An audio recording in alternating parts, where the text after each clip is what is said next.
Olá a todos, o meu nome é Dandara Gabriele da Cruz, eu sou formada em História pela Unisagrado, uma instituição de Bauru. Atualmente eu sou professora de História pela Rede Estadual de São Paulo, aqui na cidade de Jaú, e também sou pós-graduanda a nível de mestrado na área de Educação pela Universidade Federal de São Carlos.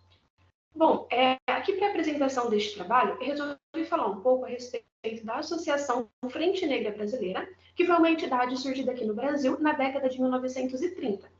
A respeito da Frente Negra Brasileira, este foi um tema que eu me aproximei desde a faculdade, onde no meu artigo final, na minha entrega de TCC, eu escrevi a respeito dessa entidade, pensando principalmente no seu jornal, A Voz da Raça, e agora estou me aprofundando a respeito desse tema a nível de mestrado pela instituição UFSCar, onde eu tento trabalhar a respeito da Frente Negra Brasileira e a sua importância em relação à educação. Para a apresentação deste trabalho, eu resolvi falar um pouco mais a respeito do contexto histórico da Frente Negra Brasileira, tendo em vista todas as suas contribuições, tanto na cidade de São Paulo, onde ela foi fundada, mas a nível nacional também. Por isso, o título do nosso trabalho é Frente Negra Brasileira, 1931 a 1937, História e Contribuições. Os objetivos desse trabalho são apresentar o que foi a Frente Negra Brasileira, identificar as suas formas de atuação, compreender a sua importância para a sociedade negra do período. Ele se justifica na importância das organizações e das associações negras para a promoção social dos negros no Brasil. Pois, de acordo com Souza e Mello, por exemplo, a Frente ela se preocupava em fornecer aparatos para que a população negra crescesse e ocupasse o seu lugar na sociedade, buscando principalmente união e solidariedade entre a população de cor. Metodologicamente, foi utilizada uma abordagem qualitativa, com levantamento bibliográfico sobre o tema, tendo o jornal A Voz da Raça como fonte primária. Eu espero conseguir historicizar a fonte negra brasileira de modo a demonstrar a sua importância social para os negros no período, mas também a sua importância historicamente nos dias de hoje. Mas, afinal, o que foi a Frente Negra Brasileira? Ela foi criada no dia 16 de setembro de 1931, na Rua Liberdade, número 196, na cidade de São Paulo. A Frente ela foi considerada a mais relevante associação negra do período, como organização político-administrativa complexa e diversificada, e ela foi um movimento que marcou profundamente a consciência do negro e elevou o nível de tomada da sua identidade étnica. A Frente Negra Brasileira ela possui um estatuto desde a sua fundação, e no artigo 1º do Instituto ele fala que eles visam a união política e social da gente negra nacional, para afirmar os seus direitos históricos, visando a reivindicação dos seus direitos sociais e políticos. E esse objetivo ele vai ser alcançado por meio da elevação moral, intelectual, artística, técnica e profissional da gente negra.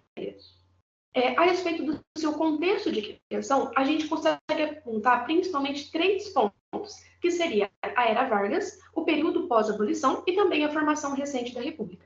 Começando pela Era Vargas. A Era Vargas começa em 1930 no Brasil e a gente percebe que esse foi um momento onde buscava-se ter uma identidade nacional. Então, a população negra também buscava uma identidade para si, visto que acabamos de ter a abolição no nosso país em 1888, e quando a gente tem a abolição do nosso país, como nós sabemos, a população negra ela sai ali sem nenhum direito assegurado. Então, agora a gente tem a abolição, só que cadê o direito da população negra, que, como a gente sabe, até então, eram direitos que estavam relegados? Então, a população negra ela busca tentar identificar essa sua identidade em conjunto com a identidade nacional que está sendo formada nesse período. E a gente também consegue identificar que na Era Vargas, que começa em 1930, e depois em 1937, com o Estado Novo, com o fim de todos os partidos políticos, é quando a gente vai ter o fim da Frente Negra também. Então, todo esse período, esse contexto da Frente Negra em relação à Era Vargas, ele está muito conectado, contextualizado. A gente não consegue falar da Frente se não falar da Era Vargas também. E como eu estava dizendo naquele momento, ainda muito recente o período pós-abolição. Então, a gente passou ali cerca de 40 anos pós-abolição, referente à República, que acabou de se formar também em 1889, a população negra estava meio que uma incógnita de como eles teriam os seus direitos assegurados. Então, a Frente ela vai surgir justamente para isso, para tentar fazer essa elevação da população negra e também tentar colocá-los enquanto protagonistas nessa sociedade, nessa república que está se formando. Referente à sua organização, que eu falei que é uma organização complexa e diversificada, né? A Frente, ela possuía primeiramente símbolos identitários para tentar mostrar ali toda a sua identidade. A gente pode apontar, por exemplo, a bandeira, o hino, que também vai aparecer no jornal, quando a gente fazer a leitura dele, eles apresentam o hino da frente. Também tinha a carteira de associado e o estatuto com todas as regras e os objetivos da frente. Eu trouxe aqui na imagem para vocês, por exemplo, a carteira de identificação do senhor Francisco Lucrécio, no dia 30 de junho de 34, que ela foi expedida, e a gente encontra uma imagem dessa carteira no livro Frente Negra Brasileira Depoimentos, que é um livro muito importante também para a gente saber a respeito da opinião dos frente-negrinos naquele momento. E, por exemplo, eles falam que, por meio dessa carteira de identificação, quando a pessoa negra ela era parada ou ela ia atrás de algum emprego, qualquer coisa que seja, se ela apresentasse essa carteira de associado, essa carteira de identificação, era algo que impunha muito respeito, porque a Frente Negra Brasileira ela era totalmente organizada e ela era muito respeitada também na época. Então, todos que se associavam a essa organização tinham essa carteira de identificação, era uma carteira que eles carregavam consigo, e eles dizem nesses depoimentos justamente isso, que essa carteira ela demonstrava respeito, demonstrava que aquela pessoa também era uma pessoa respeitável, trabalhadora, enfim, era uma carteira que acabava demonstrando a importância também e a organização que a frente possuía. Também faziam parte da organização o veículo oficial de comunicação, que é o jornal A Voz da Raça. A gente consegue ter acesso a ele por meio da hemeroteca digital, todas as publicações. O jornal A Voz da Raça ele tem uma publicação de 1933 até 1937. Ele começa como um semanário, depois ele fica sendo publicado quinzenalmente e, por fim, mas por final ali, 36, 37, mensalmente.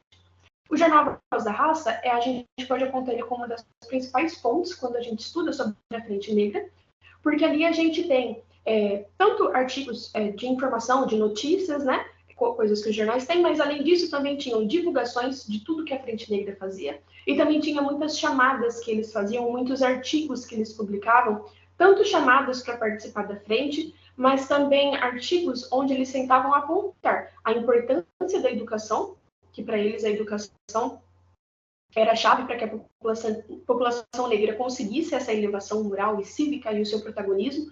Então, eles apontam muito sobre a importância da educação, mas eles sempre fazem a publicação de artigos em todos os jornais que eles publicam, falando principalmente dessa questão da população negra, dela se elevar, dela buscar a sua elevação, buscar a sua educação, buscar o seu protagonismo. Então, o jornal A Voz da Raça ele é muito importante quando a gente fala sobre a Frente Negra, principalmente por causa disso, de tudo que eles publicam, de tudo que eles falam, de todas as chamadas que eles fazem também. Além disso, a Frente Negra também tinha uma milícia negra, que eu vou mostrar para vocês daqui a pouco, um excerto de jornal falando sobre isso também, onde eles chamavam as pessoas negras e falavam que, além da educação, eles precisavam também se organizar para todos os precalços que poderiam acontecer. Então, eles tinham essa organização também de uma milícia, e também, para a sua melhor organização, eles tinham vários departamentos. É um departamento para cada assunto, como, por exemplo, o Departamento de Instrução e Cultura, que é também o Departamento de Educação, um dos mais importantes, um dos maiores que eles têm.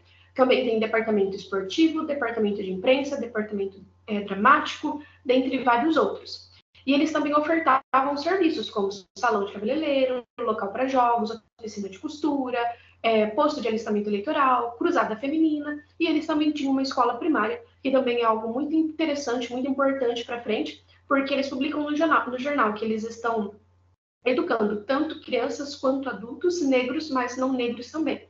Inclusive, a Secretaria do Estado de São Paulo acabou mandando 2 ou 3 professores para darem aula nessa escola, também a fim de organizar o currículo. Então, eles ensinavam também desde sempre a importância da educação e também de educar-se tanto para a vida moral e cívica, mas também uma educação escolar. Eles também faziam muitas competições, participavam de eventos, divulgavam eventos, como eu vou mostrar para vocês também a seguir. Aqui eu trouxe, para a gente ter conhecimento, a primeira publicação do jornal A Voz da Raça. A sua primeira publicação foi no dia 18 de março de 1973. Essa é a primeira folha do jornal. E aqui eu trouxe como detalhe o cabeçalho do jornal A Voz da Raça. Esse cabeçalho, aquela pessoa ali que está falando A Voz da Raça, acaba mudando depois na publicação seguinte, mas eu achei interessante trazer essa, que é o primeiro cabeçalho, a primeira publicação que a gente tem. Então, ali a gente tem uma pessoa falando A Voz da Raça, nós temos um escudo, Frente Negra Brasileira, e nós temos ali embaixo como se fosse um lema, né, um subtítulo, o preconceito de cor no Brasil, só nós os negros o podemos sentir. Isso é muito interessante também.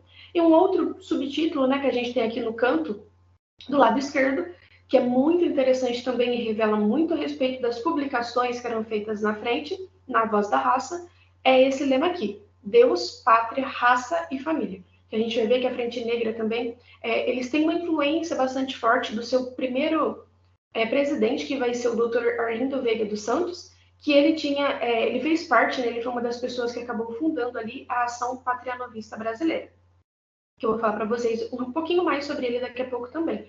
Mas então aqui a gente percebe a estrutura do jornal, as publicações que vão ser feitas do jornal, e o jornal é uma das principais fontes quando a gente fala da Frente Negra Brasileira. A gente não consegue desvinculá-los.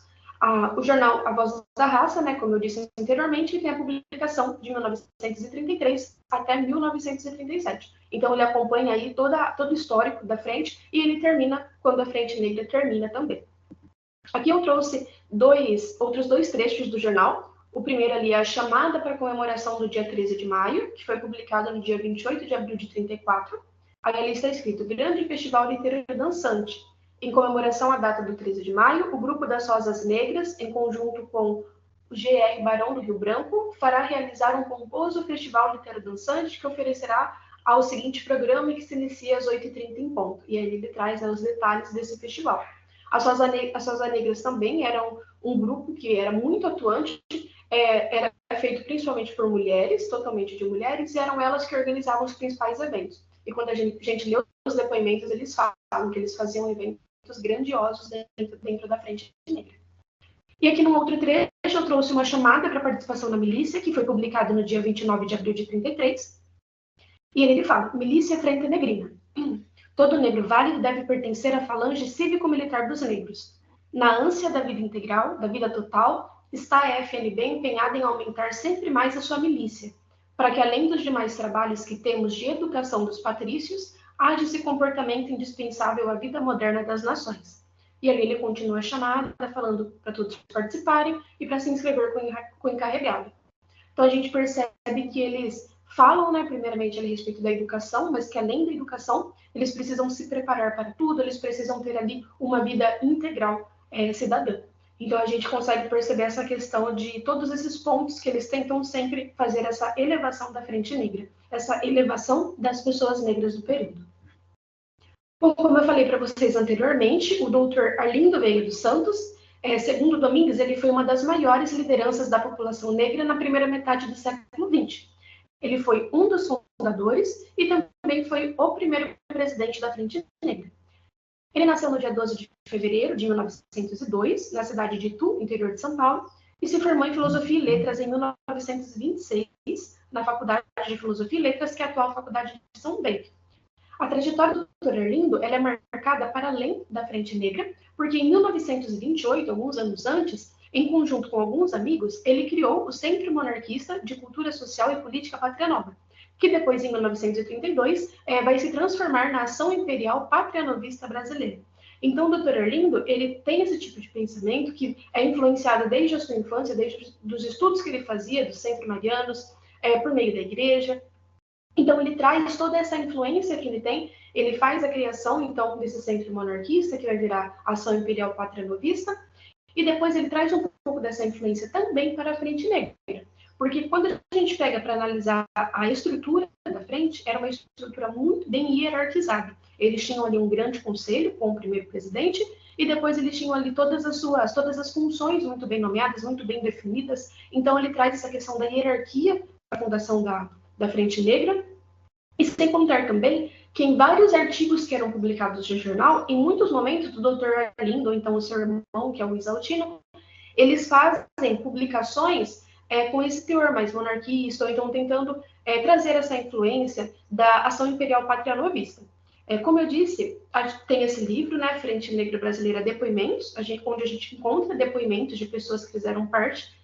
E quando perguntado a respeito disso, eles falam que, sim, eles percebiam a respeito dessa influência política que o Dr. Arlindo tinha, que ele traz em todos os momentos, a todo instante, essa questão política também para frente, só que a Frente Negra não era apenas isso. Ele fala que mesmo sabendo disso, tinham grupos ali dentro, né, a gente percebe até mesmo no jornal, que eram contra e a favor desse tipo de pensamento. Mas ele fala que a frente era muito além disso, que a Frente Negra Brasileira teve uma importância muito grande para a população negra paulista naquela época.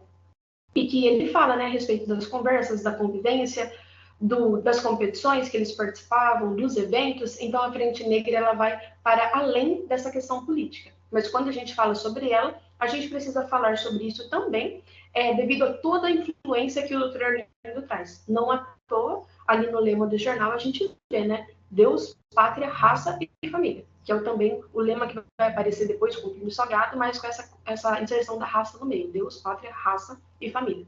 Mas o doutor Arlindo, a sua participação, a sua importância, ela também é inegável, tanto para frente quanto para a história da população negra no Brasil.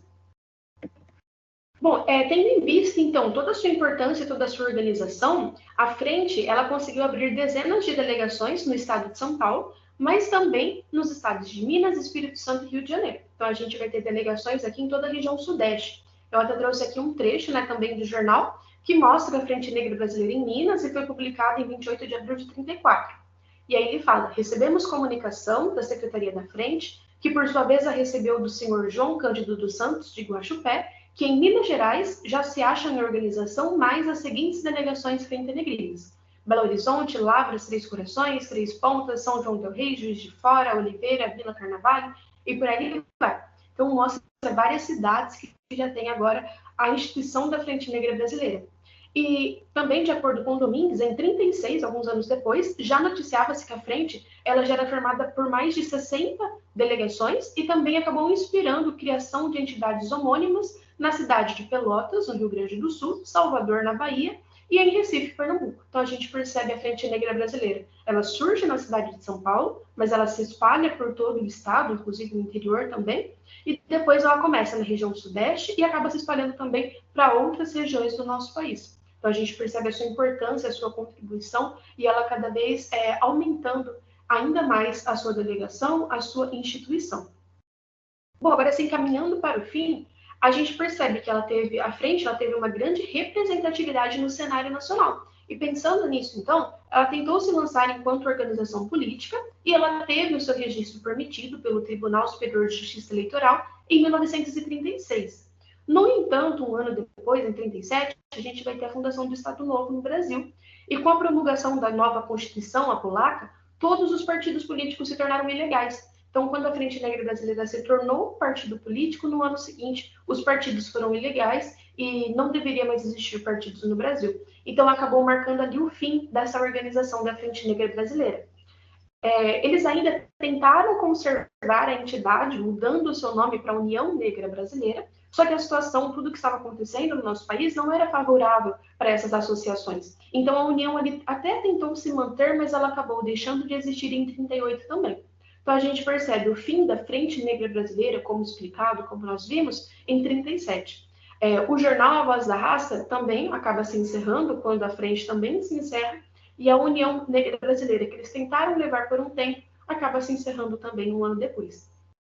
Então, a gente percebe, né, todo esse histórico de luta, esse histórico de tentativa de elevação, de protagonismo social do negro, e o quanto a Frente Negra Brasileira ela foi importante para tudo isso. Ela é uma das primeiras instituições que a gente viu, que a gente conhece, que é de associação negra, e a gente conseguiu perceber, então, toda essa importância, o quanto que ela se espalhou, a sua representatividade no cenário nacional também. Então, falar sobre a Frente Negra Brasileira, falar sobre a história da população negra no Brasil, é conhecer a respeito do movimento negro no Brasil e o quanto esse movimento ele é marcado por luta, por tentativa de protagonismo a todo momento, também de elevação social, moral, cívica e política da população negra. Então, acredito que a gente consegue enxergar toda essa importância que a Frente Negra Brasileira, enquanto associação e enquanto movimento negro, teve para o nosso país. Bom, aqui eu trouxe algumas fontes que foram utilizadas nesse trabalho e também algumas das referências que foram utilizadas. Muito obrigada pela atenção de todos e até mais.